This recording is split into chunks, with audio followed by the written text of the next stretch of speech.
दोस्तों तो स्टार्ट करते हैं पार्ट नंबर 3 मुद्रा। ठीक है ना, पार्ट नंबर 1 और पार्ट नंबर 2 आपको समझ में आ गया होगा।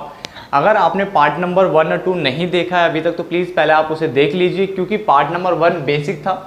पार्ट नंबर 2 में मैंने आपको बताया था उसके कुछ कठिनाइयाँ किसकी, वस्तु विनिमय प्रणाली की। और अगर आपने वस्तु विनिमय प्रणाली कठिनाइयाँ कर ली हो तो फिर ये अपने आप लिख सकते हो, उसको दोबारा पढ़ने की जरूरत नहीं पड़ती, क्योंकि जो मुद्रा के जो कार्य है और वस्तु विनिमय प्रणाली की कठिनाइयाँ वो एक दूसरे के ठीक उल्टे हैं। क्लियर है ना। वस्तु विनिमय प्रणाली में हम बताते हैं कि वहां पे मुद्रा नहीं थी तो ये परेशानियां थी, और यहाँ मुद्रा के कार्य में बताते हैं कि मुद्रा अब आ गई है तो सारी परेशानियां दूर हो गई है। क्लियर है। तो इतना ही डिफरेंस है। वैसे मैं ये लिखवाता नहीं हूँ, ठीक है, बट मैं आपको जो यूट्यूब चैनल से आप पढ़ रहे हो, ठीक है, आपको लिखवा रहा हूँ ताकि आपको किसी प्रकार की दिक्कत ना आए। क्योंकि ऑफलाइन में तो मैं सामने रहता हूँ तो इतना रहता है कि अगर मैं इस वाले पोर्शन को ना भी लिखवाऊँ, मतलब ये अंदर का कंटेंट ना लिखाऊँ, सिर्फ हेडिंग लिखाऊँ तो भी चल जाता है, क्योंकि वहाँ पे मैं समझा देता हूँ चीज़ों को प्रॉपर अपने सामने, ठीक है ना, आमने सामने।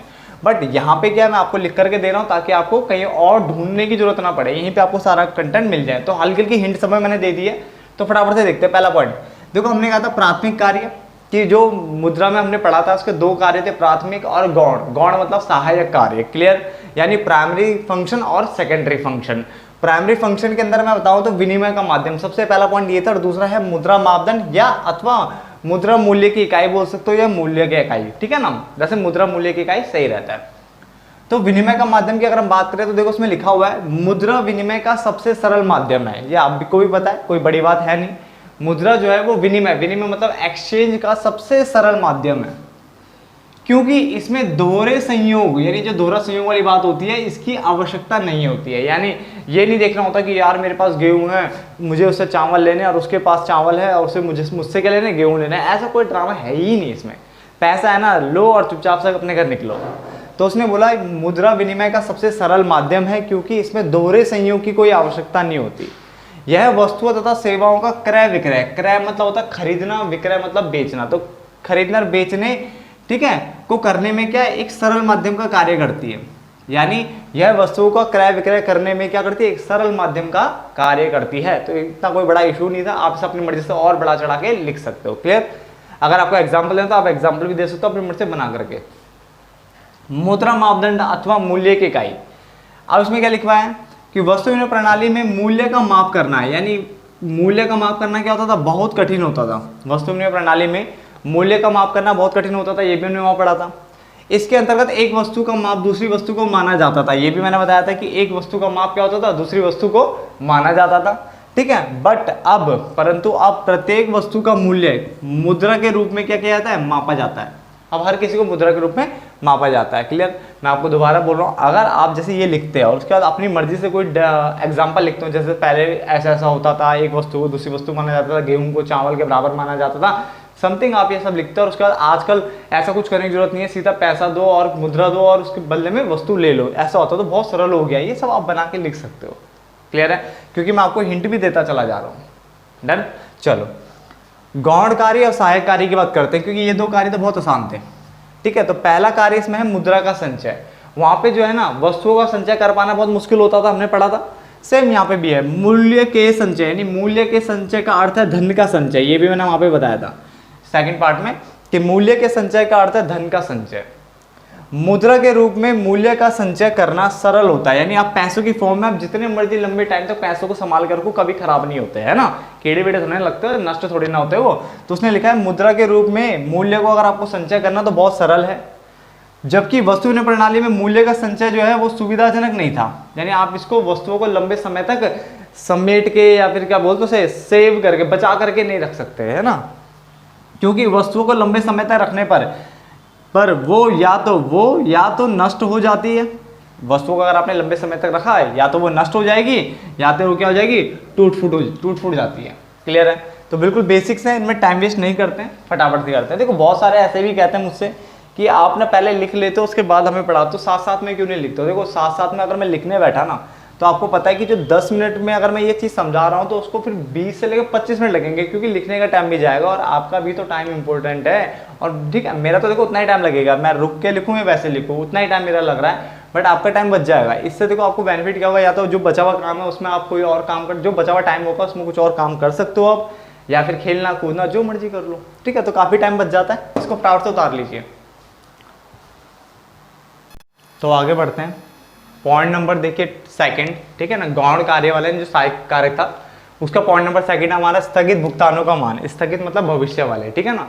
तो ये मैंने ऑलरेडी लिखवाया था, ये भी याद रखना। मतलब इसका जो नेगेटिव इम्पैक्ट था हमने वहाँ लिखा था ना, तो पॉजिटिव यहाँ लिखेंगे। स्थगित भुगतानों से अभिप्राय भविष्य में किए जाने वाले भुगतानों से, ये भी मैं आपको ऑलरेडी बता चुका हूँ, ठीक है ना। आगे वस्तु विनिमय प्रणाली के अंतर्गत अगर कोई व्यक्ति किसी दूसरे व्यक्ति से वस्तु के रूप में अगर ऋण लेता था, वस्तु विनिमय प्रणाली में अगर एक व्यक्ति दूसरे व्यक्ति से वस्तु के रूप में अगर ऋण लेता था, लोन लेता था, तो इसका सही माप ज्ञात करना क्या होता था, अधिक कठिन होता था कि भविष्य में कितना भुगतान करे, यानी भविष्य में वह इसका कितना भुगतान करे, वह इसका कितना भुगतान करे। यानी सबसे बड़ी बात क्या हो गई, बात ये आ गई है कि स्थगित भुगतानों से अभिप्राय भविष्य में किए जाने वाले भुगतानों से, ये समझ में आ गया। वस्तु विनिमय प्रणाली में मुद्रा नहीं होती थी तो एक वस्तु को दूसरी वस्तु का माप माना जाता था, ये भी आपको पता है। तो लोग क्या है, अगर जरूरत पड़ती थी तो ऋण भी लेते थे, तो वस्तु के रूप में ऋण अगर लेते थे तो फिर ये दिक्कत आती थी कि भविष्य में उसके बदले कितना भुगतान करें। अगर मैं 100 किलो आलू लेता हूँ तो भविष्य में कितने किलो आलू उसको रिटर्न में देने पड़ेंगे और कौन सी क्वालिटी के देने पड़ेंगे। वास्तव में क्वालिटी भी तो देखनी है, आप सड़े गले थोड़ी ना पकड़ा दोगे। चलो, परंतु अब मुद्रा के रूप में अगर कोई व्यक्ति ऋण ले रहा है, यानी पैसों की फॉर्म में अगर कोई ऋण ले रहा है, वो तो नॉर्मल बात हो गई, तो इसका भविष्य में आसानी से क्या हो सकता है, भुगतान किया जा सकता है, इसका आराम से माप निकाला जा सकता है, अब कोई दिक्कत है ही नहीं। Point clear. चलो, मूल्य का हस्तांतरण, मुद्रा के कारण मूल्य का हस्तांतरण भी क्या हो गया, अब सरल हो गया, क्योंकि अब व्यक्ति मुद्रा का कहीं भी क्या कर सकता है, निवेश कर सकता है। अब व्यक्ति जहां मर्जी वहां इन्वेस्ट कर दे, पैसे को कोई दिक्कत नहीं है, ठीक है ना। जबकि वस्तु विनिमय प्रणाली में वस्तु निवेश कर पाना या फिर वस्तु का हस्तांतरण कर पाना क्या होता था, सरल नहीं होता था। इसमें मैंने एग्जांपल दिया भी था, जैसे आपके पास मान लो गेहूं है और आपको घोड़े की जरूरत है, तो आप एक ऐसे बंदे के पास जाओगे जिसके पास घोड़े तो बहुत सारे हैं और उसको गेहूं चाहिए। अगर वो आपसे 10 किलो गेहूं लेता है तो सोचो आपको कितने घोड़े वो देगा, पूरा ही घोड़ा तो देगा नहीं, मैंने बताया था, या टांग काट के तो देगा नहीं, या पूंछ काट के देगा, ऐसा भी नहीं है, ठीक है ना। तो वहाँ पे बहुत दिक्कत आता था कि कैसे हस्तांतरण किया जाए, कैसे उसको ट्रांसफर किया जाए, क्लियर है। तो बहुत दिक्कत आती थी ट्रांसफर करने में, निवेश करने में, वहाँ पे दिक्कत आती थी, कहाँ पे, वस्तु विनिमय प्रणाली में। बट अब मुद्रा ने क्या कर दिया, आप कहीं भी इन्वेस्ट करो, कितना भी करो, 1 रुपया भी इन्वेस्ट करोगे भाई हो जाएगा, क्लियर है। तो यहाँ तो उतार लीजिए, बेसिक था, कम टाइम तो नहीं, पूरा टाइम ही लगाया भाई मैंने, ठीक है ना। बट फिर भी ठीक है, हमने वस्तु विनिमय प्रणाली में हमने टाइम लगा लिया था, यहाँ पे भी हमने कर लिया। अभी अच्छे से कर लो कि ये चैप्टर बहुत आसान चैप्टर है, बिल्कुल बेसिक सा चैप्टर है, एक बार पढ़ोगे ना तमीज से तो बिल्कुल याद हो जाएगा, इसको बार बार रिपीट करने की जरूरत भी नहीं पड़ती, क्लियर। चलो आगे बढ़ते हैं थोड़ा सा और। तो आगे देखिए, अगला आपके पास है मुद्रा के उत्पादक, यानी मुद्रा के उत्पादक कौन कौन से हैं। तो देखो, अगर आपसे पूछता है तो आप क्या लिखोगे, मुद्रा के उत्पादकों से अभिप्राय, यानी मुद्रा के उत्पादक किसको बोलते हैं, जो मुद्रा की क्या करते हैं, पूर्ति करते हैं। तो मुद्रा की पूर्ति करने वालों को ही क्या कहते हैं, मुद्रा के उत्पादक कहते हैं, यहाँ पे तो हुआ है, क्लियर है। अभी ये जैसा आप बहुत बच्चे बोलते हैं कि इस चैप्टर में आपने ये नहीं बताया कि जो आपका जो गवर्नमेंट है क्या वो करेंसी प्रिंट कर सकती नहीं कर सकती, या आपका जो बैंक है आरबीआई है वो करेंसी प्रिंट करेगा नहीं करेगा, कौन सी करेंसी वो प्रिंट करता है। तो देखो वैसे वो जो चीजें है ना, ये बैंक वाले चैप्टर से ठीक अगले चैप्टर में बताई जाती है, ठीक है ना, कि सिक्के जैसे सरकार प्रिंट करती है, तो ये सब चीजें जो है डिटेल में वहां समझाई जाती है। यहाँ पे सिर्फ हमें बताना मुद्रा के बारे में, क्लियर है। तो जितना बताया जा रहा है वो पूरा कंप्लीट है, याद रखना, ठीक है ना। आप अपनी बुक से चाहे तो मैच कर लेना, पूरा कंप्लीट मिलेगा आपको। तो मुद्रा के उत्पादकों से अभिप्राय मुद्रा की पूर्ति करने वालों से, यहाँ तक समझ में आ गया। बाकी प्रिंट करने वाला बात हम वहां बात करेंगे जब हम बात करेंगे केंद्रीय बैंक की, कब, अगले चैप्टर में प्रॉपर प्रिंटिंग की बात करेंगे। इसमें निम्न को शामिल किया जाता है। पहला, एक तो देश की सरकार आती है, क्या आती है, देश की सरकार, क्योंकि कॉइन प्रिंट करती है, तो हम वहां पे बात करेंगे डिटेल में।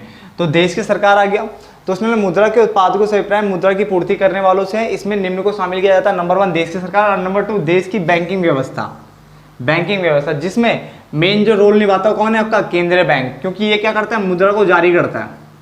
मुद्रा जारी करने का अधिकार इसी के पास है, तो मुद्रा जारी करने का प्राधिकारी यानी जो अधिकार है इसी के पास है बस। और इसके साथ में सहयोग कौन करता है, वाणिज्यिक बैंक यानी कॉमर्शियल बैंक इसकी मदद करते हैं, जो कि क्या करते हैं, डिमांड डिपॉजिट यानी मांग जमाओ, जमाओ मतलब डिपॉजिट, मांग मतलब डिमांड, तो डिमांड डिपॉजिट के द्वारा मुद्रा की पूर्ति में क्या करते हैं, ये वृद्धि करते हैं। बात को समझना, ठीक है। अरे इनको शामिल किया जाता है बस इन दोनों को। तो देखो क्या है, अगर आपसे कोई पूछे मुद्रा का उत्पादक, तो मुद्रा की पूर्ति करने वाले मुद्रा का उत्पादक, पहली चीज। नंबर 2, इसमें सरकार आती है और आपका केंद्रीय बैंक की बात कर रहे हैं, यानी देश की बैंकिंग व्यवस्था आती है, जिसमें मेन रोल केंद्रीय बैंक निभाएगा, जिसको मुद्रा जारी करने का अधिकार है, क्लियर है। प्रिंट करने का अधिकार केंद्रीय बैंक के पास पड़ा हुआ है। क्लियर है। साथ ही साथ इसमें बोला वाणिज्य बैंक इसकी हेल्प करते हैं, क्योंकि ये मांग जमाओं के द्वारा यानी डिमांड डिपॉजिट के द्वारा क्या करते हैं, मुद्रा की पूर्ति करते हैं।